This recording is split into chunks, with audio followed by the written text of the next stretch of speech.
Hello everyone, Gianni Di Poce here with you for TheoTrade, and today is Tuesday, March 10th, 2026. And so far this week, it's been a wild ride for both stocks and crude oil especially. But starting off with stocks here, the Sunday night future session opened down big.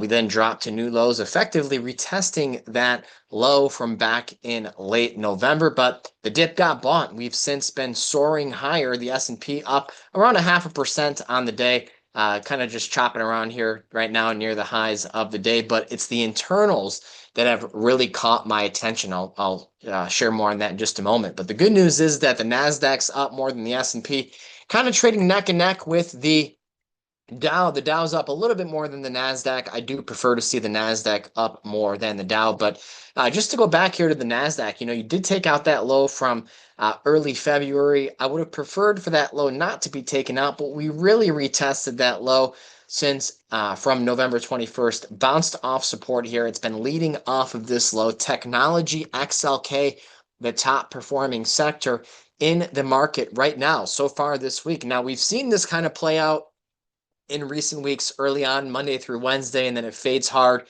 Thursday, Friday. So I'm not celebrating just yet, but I would like to remark on the fact that last week, the defensive areas of the market were sold significantly harder than the growth areas of the market. That's correct. You take a look and you'll see that XLP, consumer staples, healthcare, XLV, and XLU utilities were all down more than the growth sectors in XLK, technology, XLY in consumer discretionary, and XLC in communications. So that was the first signal that there was seller exhaustion on the growth areas of the market, and there was increased selling pressure in the defensive areas of the market. And so, from a capital rotation or sector rotation standpoint, that's what you want to see when the market is trying to carve out a bottom. So what am I looking for this week? Well, I'm looking for technology to continue its recent momentum. If technology finishes the week as the top performing sector, coupled with the price action that we just saw over the last couple of days, in addition to the timing of this low, we've been looking specifically for this time band going back as far as the end of December for a big bottom. I think we're going to see a face-ripping rally that's going to catch a lot of people off guard. Not to mention, you do have semiconductors seeing a nice bid. I think a big tell was last week when Broadcom reported their earnings and they beat on expectations. They announced a $10 billion buyback. They showed that the AI trade was still very much alive and well, and the stock did really well. Okay, it gapped up, closed near the highs of the week, and no one was really talking about it. And that just goes to show that, when the headlines get tense and the emotions get high, you really have to rely on the levels and models and systems to make decisions. You can't wait for, a taco tweet or something along those lines. By the time the headline is released, the move has already started. So you can't trade based on the headlines.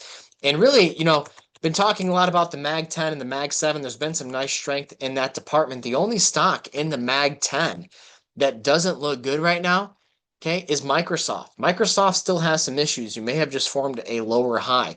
Palantir, okay, had a nice run in the last couple of weeks, getting stuck at some technical resistance here. I think it'll eventually sort itself out, but whether you look at stocks like Meta looks excellent. Tesla looks fantastic. AMD, the semiconductor names AMD and NVIDIA. NVIDIA's at the highs of the day. It took out last week's high. It's looking better and better. Okay. Let me remind you that NVIDIA has basically traded in a 50-point range for the last 8 months. That is a textbook prime example of a stock correcting through time instead of price. Okay.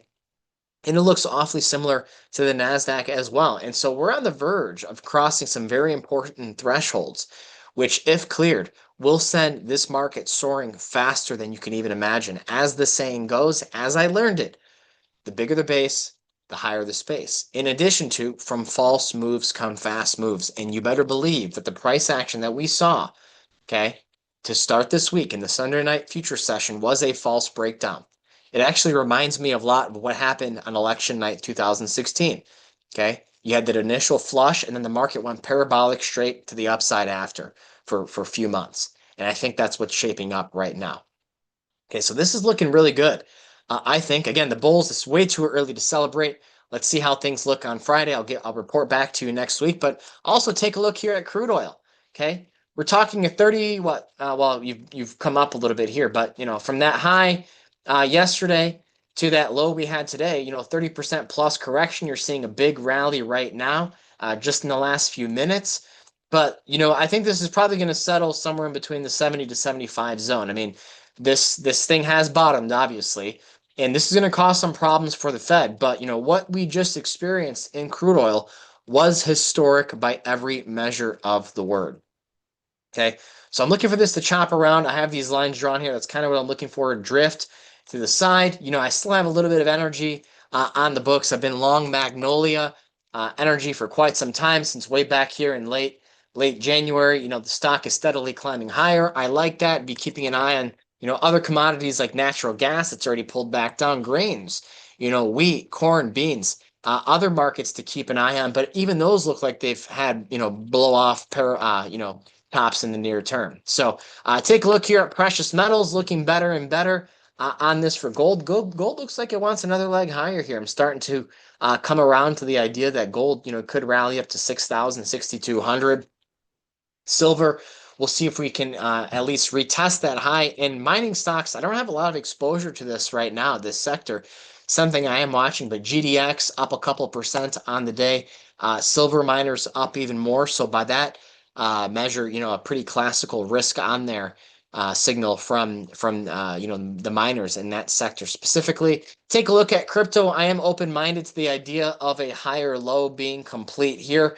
That doesn't mean you just load up the truck on crypto right now, but I don't think that the downside momentum is much like it was even a couple of weeks ago. That said, still range bound here in Ethereum. It does leave the door open for a final washout lower. And if you do get that final washout lower, I think it's a dip that you're going to want to buy. And then, of course, just to kind of wrap it up here with the VIX. The VIX is down slightly on the day. You did see a nice pop here just a moment ago. I'm not sure if there was a headline or not, but the VIX is still on the move. You still have backwardation in the VIX, okay? So basically the market's saying that near-term volatility is likely to be higher than volatility when you go out, a few months from now. So just something to be aware of. Again, it's too late to panic. I think if anything, betting on more downside is not really the wise trade. We'd be looking at maybe just staying in cash. I have made a couple more allocations here, but I'm still got a healthy amount of cash in the portfolio. But you can't just stand by and wait for that perfect setup. You have to look for favorable risk reward scenarios and stick to the levels, stick to the models, and that's what we got going on right now. So again, growth doing the right things in this tape. Let's see how we finish out the week.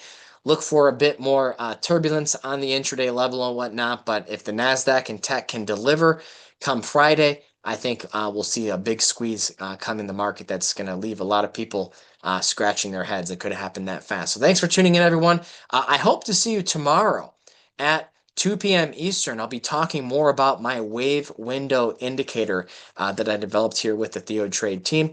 So definitely sign up, tune in. It will be recorded if you can't tune in live, but coming around to one of the biggest opportunities of 2026, you're going to want to have this tool at your disposal. So that's all for now, everyone. Thank you so much. Hope to see you in the TheoTrade chat room.